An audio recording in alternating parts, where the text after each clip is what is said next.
and welcome to Oxaboxy. Today is a quick video about the books that most inspired me in my reading journey. These are books that I loved when I was a child or a young adult. These are stories that mean a lot to me. So, the first one, which will come as no shock to a lot of you, is Pride and Prejudice. This book and Jane Eyre were given to me by an English teacher I had when I was about 14 years old. He was the most fantastic English teacher in the world. He's called Mr. Staples. I don't know if he's still alive. I hope he is, and I hope he's wonderful, because he was a wonderful teacher. And he let me go into the English book cupboard whenever I wanted to take whatever book I wanted to borrow. And it really turned me on to reading. I used to go in that book cupboard and take a book one day and then I'd return it the next. And after I'd done that about 4 or 5 times, he then said to me, "You're ready for some classics." And he gave me a copy of Jane Eyre and he gave me a copy of Pride and Prejudice. Jane Eyre I loved. I loved it for all the spooky reasons, from the Red Room to the story to the mad woman in the attic.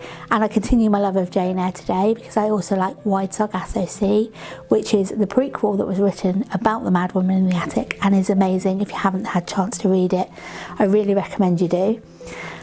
Pride and Prejudice just struck a chord in my heart. I loved this book. I loved it from the moment I picked up the book. I wanted to be Elizabeth Bennet. I wanted to marry Mr. Darcy. I wanted to go on the adventures and go and stand on the wild moors of the Yorkshire Dales and the Lancashire Dales. Lancashire Dales? Not sure about that, but I have to mention Lancashire, otherwise my husband will tell me off. I want to go and stand on them in the Peak District and have the wind blow through my hair as I moodily stare out at the landscape. This book just was the most wonderful journey, and it's still a book I love today. I love to reread it. I used to try to read it once a year. Since having children, that slipped a bit, but I do love the story. I love the characters. I love the cleverness of the author. And also I've studied this book as a university level, and just the cleverness of how it was crafted just makes me love Jane Austen even more. I've been to the Jane Austen Museum, both in Bath and the one in down near Winchester in the south coast in Hampshire, and I just love them. I've stood in the room where she wrote her novels. I've had the floorboards squeak the way she would have when she knew to hide her novel and get out her letters to pretend she was writing letters. I just love everything Austen. So this book just meant a lot to me, and really that's what started my reading journey. Closely followed to that one, and I don't have a copy of the book that I'm talking about, but I have a copy of a book by the same author, and this is an author called L.J. Smith.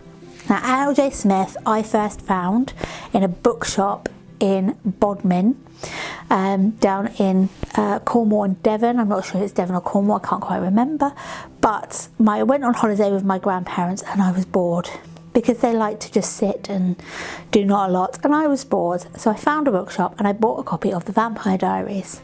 Now, my copy of the Vampire Diaries from way back then was way before the TV show. It was my first introduction to vampires in fiction, and I absolutely devoured it. I read it so quickly that my granddad had to take me back to the same bookshop the next day to buy the next one in the series.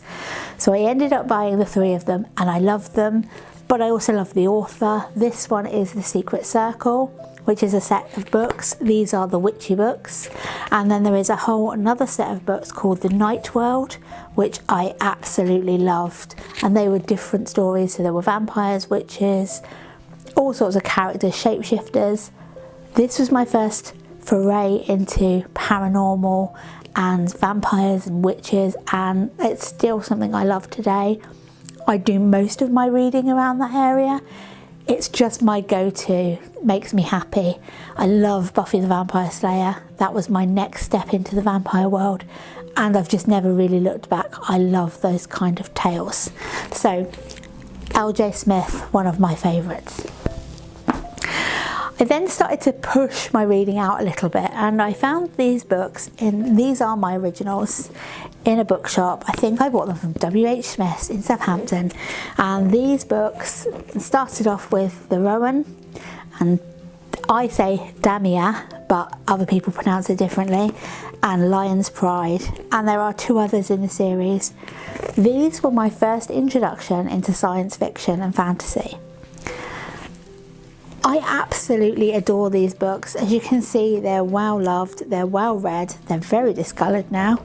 I don't even know if you can still buy them. I would imagine you can, because Annie McCafferty is a very, very popular author, and I've probably said her name wrong. After I read these, I did start the Dragons of Pern series. These were I went back and back to these over and over again. They're fantastic stories, and they're just wonderful. They've stuck with me this whole time, and I've kept my copies. And I was probably about 17 or 18 when I read these, so these are a good 20 years old. No, they're not 20 years because I'm not that old, but they're a good age on them, and I love these stories. If you see these in a second-hand bookshop, I recommend picking them up. I don't even know if you can still buy them. I hope you can. I will have a look on various sites and let you know in the comments if you can, but these are wonderful. Please read them. Then comes a book that I loved it. It's a Star Wars book. I loved Star Wars when I was a young girl. Probably not as much as I love it now. Now I absolutely love the story. I read quite a number of the books. I still read the Star Wars books when they come out. I'm not up to date with them, but I still read them. This one, however, just really spoke to me. My favourite character, Princess Leia, and this one is called The Courtship of Princess Leia, and it's her story when she goes off on her adventures, and it has Han Solo in it and Luke is in it, and it's just the most amazing book. Again, this one I picked up second hand. My original copy, I think, got lost somewhere along the line, but I bought it actually in a newsagent's called Martin's in Wolston, where I used to live. But this book is amazing, and all the Star Wars books are really well written. The stories are well developed, and it takes your characters in a different direction than the film does, but still stays true to the sense of Star Wars that you get in the films. So this one, very important to me. And my final one, and I don't mean my final one in that I've never read any other books that meant a lot to me. These books just mean they have a particular place in my heart. The wonderful Harry Potter. Now, I know there's a lot of press and a lot of opinions about J.K. Rowling and about her personal opinions. However, I feel like I can love the art and not particularly agree with everything that the artist says. That's all I'm going to say on that.